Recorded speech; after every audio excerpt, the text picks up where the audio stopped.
இந்த 40 பேர் உயிரிழந்ததுக்கு யார் காரணம் தெரியுமா? மக்கள் தான் காரணம். விஜயை குறை சொல்லி எந்த பிரயோஜனமும் இல்லை. கவர்மெண்ட்டை குறை சொல்லி எந்த பிரயோஜனமும் இல்லை. காவல்துறையை குறை சொல்லி எந்த பிரயோஜனமும் இல்லை. முதல்ல உங்ககிட்ட இருக்கிற குறைய நீங்கள் மாற்றிக்கிற வரைக்கும் இது போல இழப்புகள் நடந்துக்கிட்டே தான் இருக்கும். ஒரு நடிகனாக பார்க்கணும். 100 ரூபா கொடுத்து டிக்கெட் வாங்குறியோ, 2000 ரூபா கொடுத்து டிக்கெட் வாங்குறியோ, அந்த திரையோட முடிஞ்சிடணும். புரியுதுங்களா? சும்மா தலையில் தூக்கி வச்சுக்கின்னு பால் ஊற்றுறது, அவனை பார்க்கறதுக்காக போயிட்டு உயிர விடுறது, இதெல்லாம் எந்த ஒரு இதுலேயும் கிடையாது. உலகம் முழுக்க இருக்கிற நடிகர்களிலே எல்லா நாடுலேயும் ரசிகர்கள் இருக்கக்கூடிய ஒரே நபர் யார் தெரியுமா? Jackie Chan. அவருக்கு ஆனால் யாரும் இப்படி போய் உயிரை விட்டதில்லை. இந்த தமிழ்நாட்டில் மட்டும்தான் இந்த தமிழர்கள் இருக்கிறாங்களே, கேடுகெட்ட தமிழர்கள். நடிகரும் பின்னாடியும், அரசியல் பின்னாடியும், பொண்ணுங்க பின்னாடியும், போதைக்கு பின்னாடியும், இப்படி அடிமையாக ஒன்று எதில் நீங்கள் இறங்குறீங்களோ அதில் அப்படியே அடிமையாக ஆயிடுறீங்க. ஒன்று இந்த நடிகர்களுக்காக உயிரை விடுறீங்க, இல்லை போதைக்காக உயிரை விடுறீங்க, ஜாதி மதம் இதில் அடிமையாகுறீங்க. எவனாவது ஒருத்தராவது சிந்திக்கிறீங்களா இதை பற்றி? இப்படி போய் நீங்கள் உயிரை கொடுக்கணும்னு யார் அடித்தா, யார் கேட்டா? உன்னை விஜய் வந்து என்னை பாருன்னு சொன்னாரா? தமிழ்நாடு அரசு வந்து கூட்டத்துக்கு வாங்கன்னு சொன்னாங்களா?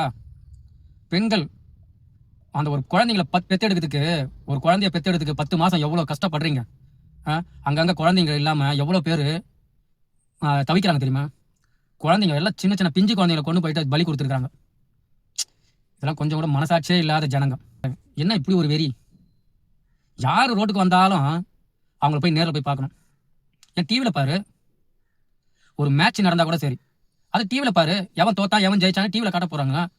இதுக்காக பல ஆயிரம் செலவு பண்ணிட்டு அங்கே போய் கும்பலில் போய் மூச்சு முட்டை அந்த கிரிக்கெட்டு, சென்னையில் கிரிக்கெட் ஆடுவாங்க. அங்கே பார்த்தீங்கன்னா ஜனம் அப்படி வெறித்தனமாக.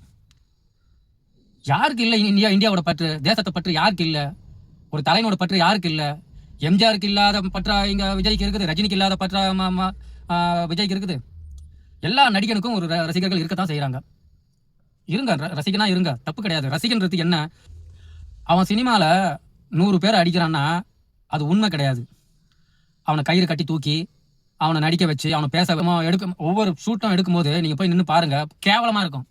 அதை ஒன்றா இணைச்சி எடிட் பண்ணி அதுக்கு ஒரு பேக்ரவுண்ட் மியூசிக் கொடுத்து அதுக்கு ஒரு இசை கொடுத்து உங்களுக்கு கொண்டு வந்து காட்டுறாங்க பாரு. அப்போ தான் நீங்கள் படத்தை பார்க்கும்போது ஒரு மியூசிக்கே இல்லாமல் ஃபுல்லாக ஆஃப் பண்ணிட்டு பாருங்கன்னா விஜய் பேசுகிற டைலாக்லாம் ஒன்றுமே இருக்காது, கேவலமாக இருக்கும். அதே அந்த கொடுக்குற எஃபெக்ட், அவ்வளோதான். அந்த எஃபெக்ட்டுக்கு தான் நீங்கள் வந்து அடிமை ஆகுறீங்க. ஏன்னா கடல்லேருந்து சுறா அப்படியே பறந்து வருவார் விஜய், அதனால் உண்மையா? இல்லை ரோட்டில் நின்று ஒரு 10 பேர் அடிக்கிறார், அது உண்மையா? லவருக்காக ட்ரெயின்லாம் குதிக்கிறார், தாவுறாரு, அதெல்லாம் உண்மையா? ஒன்றுமே கிடையாது, சும்மா ஆக்டிங்கு. அந்த ஆக்டிங்கை பார்த்து நீங்கள் இப்படி ஒரு வெறித்தனமான ரசிகராக மாறி இப்படி போய் இப்போ நேரில் பார்க்கணுன்னு என்ன ஒரு அவசியம் இருக்குது உங்களுக்கு? இந்த கூட்டத்தை கட்டுப்படுத்த முடியாத அளவுக்கு ஆக்குனதே நீங்கள் தான். உங்களால் தான் இன்னைக்கு 40 உயிர் போயிருக்கு. இதை விஜயை குறை சொல்லவே முடியாது, தமிழ்நாடு அரசை குறை சொல்லவே முடியாது. அவங்களுக்கு தேவை மீட்டிங் போடுறதுக்கு இடம் கொடுத்தாங்க, அது தாவேகா கட்சிக்காரங்க தான் அந்த இடத்த சூஸ் பண்ணியிருக்கிறாங்க, அவங்க கேட்ட இடத்த தான் கொடுத்துருக்குறாங்க. மக்கள் அதிகமாக கூடினதுக்கு மக்கள் தான் பொறுப்பு. அதுக்கு அரசாங்கமோ போலீஸ்காரங்களோ விஜயோ இதுக்கு பொறுப்பு ஏற்க முடியாது. எல்லாருமே வருத்தம் தான் பட முடியும். அறிவு கெட்டு போய் நீங்கள் போய் கும்பலை ஏறி அங்கே எவ்வளோ கடைங்க நாசமாக பண்ணியிருக்காங்க தெரியுமா? இந்த மக்களுக்கு கொஞ்சம் கூட ஒரு அடுத்தவங்க பொருளை நாசம் பண்ணுறமேன்ற எண்ணமே இல்லை. ஒரு தள்ளு வண்டி கடை, அவனுக்கு அது பொழப்பு. உங்களுக்கு ஒரு நாள் கூத்து. அந்த மூஞ்சியை போய் பார்க்கறதுக்கு நீங்கள் போனீங்க, அவ்வளோ கடைங்களை உடைச்சி, ஓடுங்களை உடைச்சி, வீடுங்களை நாசம் பண்ணி, தெருவுங்களை நாசம் பண்ணி, எவ்வளோ கடைங்க நம்ம அந்த இடத்துல உடஞ்சி அந்த மாதிரி பண்ணி வச்சுருக்காங்க. அவன் வந்தால் வரட்டுமே, வந்து என்ன பேச போறான்றது டிவியில் லைவாக காட்டுறாங்கல்ல, ஒவ்வொரு அசைவையும் காட்டுறாங்க. அதில் பார்த்துட்டு போங்களேன், உங்களுக்கு என்ன கேடு உங்களுக்கு?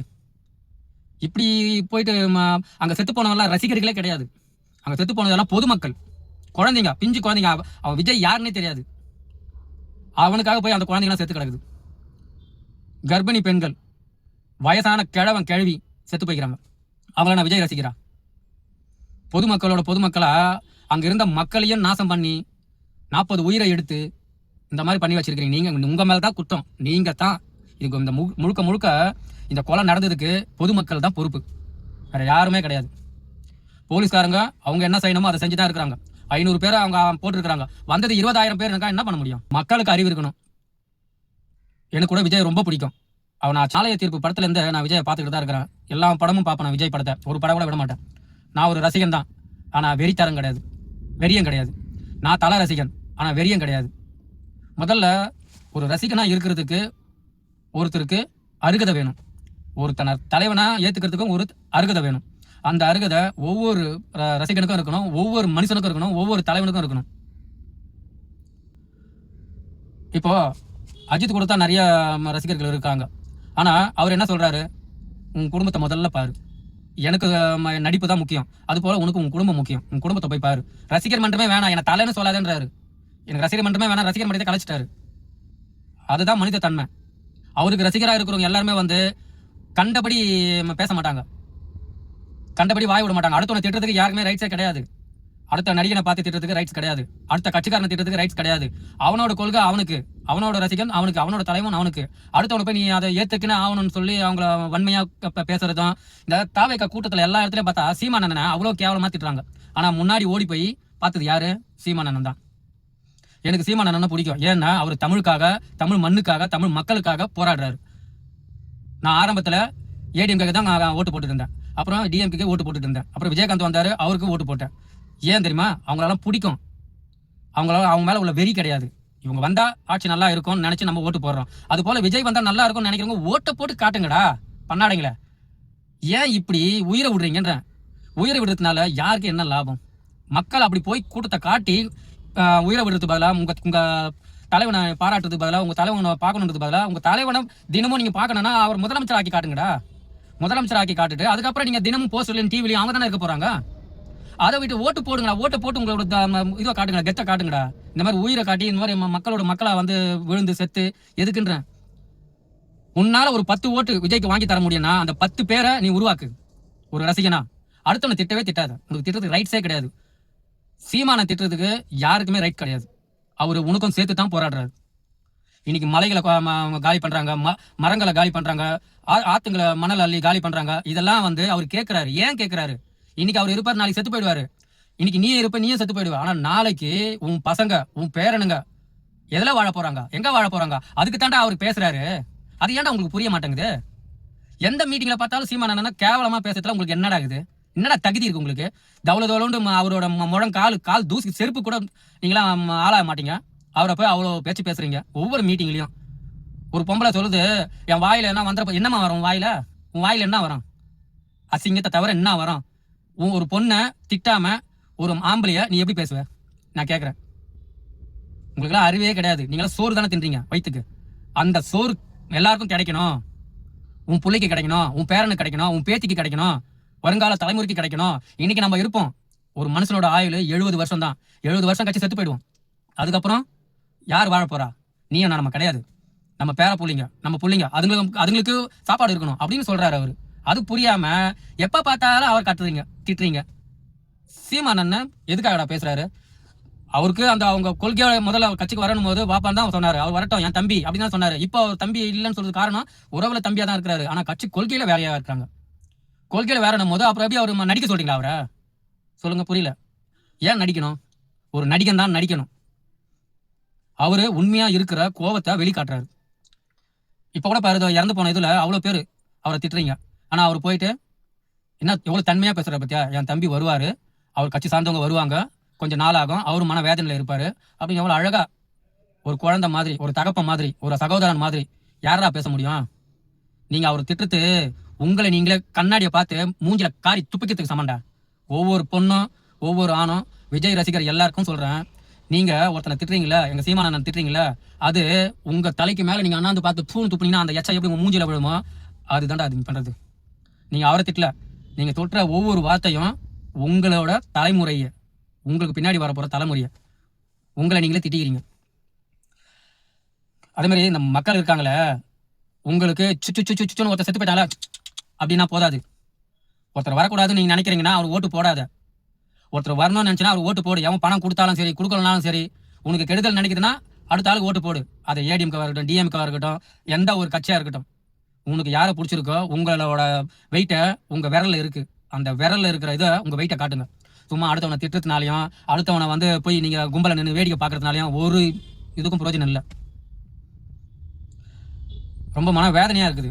41 பேர் இப்போ எக்ஸா வேற ஒருத்தர் இறந்துருக்கிறாங்க. 41 பேர் இறந்துருக்கிறாங்க. இதுக்கெல்லாம் முக்கிய காரணமே பொதுமக்களாகிய நீங்க தான், ரசிகர்களாக நீங்க தான். வேற யாருமே கிடையாது. வேற யார் இதுக்கு முக்கிய காரணம் நீங்க நினைக்கிறீங்களோ அவங்க சத்தியமா கிடையவே கிடையாது. இதுக்கு விஜய் தான் காரணம் நினைக்கிறீங்களா? இல்ல, நீ தான் காரணம். நீ பார்க்க போறதுனால தானே அங்க நடந்திருக்கு அந்த பிரச்சனை. விஜய் அவர் எதுக்கு வராரு? வந்திருக்கிறாங்கன்னா எல்லா கட்சி தலைவர்களும் அவங்கவுங்க இதோ வந்து எடுத்து சொல்றதுக்கு வரதான் செய்வாங்க. அவங்கள வர விடாம பண்ணிட்டீங்கன்னா எப்படி வருவாங்க? இந்த மாதிரி சாவு வந்ததுன்னா எப்படி அவருக்கு வந்து அடுத்த முறை மேடையில ஏறி பேசுறதுக்கு எப்படி பர்மிஷன் கொடுப்பாங்க கவர்மெண்ட்? எல்லாத்துக்கும் கவர்மெண்ட்டே குறை சொல்றீங்க. கவர்மெண்ட்டை குறை சொல்லி என்ன பிரயோஜனம் இருக்கு? கவர்மெண்ட் கொடுக்க வேண்டியதை கொடுத்துட்டு தான் இருக்கிறாங்க. நீங்க சொல்ற மாதிரி ஒரு வகையில நான் போலீஸ்காரங்க மேலேயும் கவர்மெண்ட் மேலேயும் ஒரு குறை சொல்லுவேன். என்ன குறை சொல்லுவேன்னா, 12 மணிக்கு வரேன்னு சொன்ன ஆளை 8 மணிக்கு கரூர் உள்ள விட்டுருக்காங்க பாருங்க, அதுதான் அவங்க பண்ண முதல் தப்பு. எப்போ உன் டைம் முடிஞ்சு போச்சு, நீ இன்னொரு நாள் வந்து அடுத்த சனிக்கிழமை, நீ தான் சனிக்கிழமை தானே வருவ, அடுத்த சனிக்கிழமை வந்து கூட்டம் நடத்துப்பா, நீ சொன்ன டைமுக்கு வா அப்படின்னு சொல்லி அனுப்பியிருந்தாங்கன்னா இந்த 40 பேர் செத்துருக்க மாட்டாங்க. சத்தியமா சொல்றேன். இவரை உள்ள விட்டு அவங்க தப்பு பண்ணிட்டாங்க. போலீஸ்காரங்க மேல இதான் தப்பு, அரசாங்கம் கவர்மெண்ட் மேல இதான் தப்பு, வேற ஒன்றும் இல்லை. அடுத்த முறை நீ கூட்டம் வந்து போடும் போது டைமிங்க்கு வாப்பா அப்படி சொல்லியிருக்கணும். இல்லை, இந்த சம்பவம் நடந்தது இப்படி பேர் 40 பேர் இதுவாகிட்டாங்க சொன்ன உடனே ஏர்போர்ட்லேயே அவரை அரெஸ்ட் பண்ணியிருக்கணும். உங்களுக்கு இருக்குது அங்கே செத்து போன ரசிகனாக இருந்தால் கூட பரவாயில்ல, எல்லா ரசிகனும் எஸ்கேப்பு. அங்கே மாட்டி செத்ததெல்லாம் பிஞ்சு குழந்தைங்களும் பெண்களும் இளம் வயசு பெண்களும் கிழவிங்களும் வயசான கிழவிங்களும் செத்துருக்காங்க. எவ்வளோ பேர்? எல்லாம் பொதுமக்கள் தான். ஆனால் ரசிகராக நீங்கள் கட்சிக்காரங்க எல்லாமே ஓடி போயிட்டீங்க.